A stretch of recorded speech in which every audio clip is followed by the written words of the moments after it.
बिस्मिल्लाहिर्रहमानिर्रहीम। अस्सलाम वालेकुम व्यूअर्स, कैसे हैं? आज हम डिस्कस करेंगे इंक्वायरी और इंक्वायरी। फ़र्क क्या है आइए देखते हैं। INQUIRY इंक्वायरी का मतलब होता है तफ्तीश करना, छानबीन करना।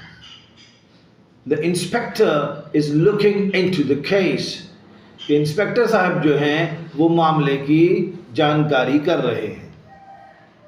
जबकि दूसरा एक आम फहम लफ्ज़ है ENQUIRY इंक्वायरी।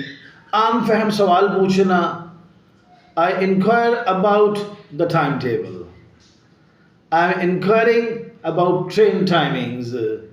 तो my dear viewers, we discuss two words today, inquiry, inquiry. जीते रहिए, शाद रहिए, आबाद रहिए।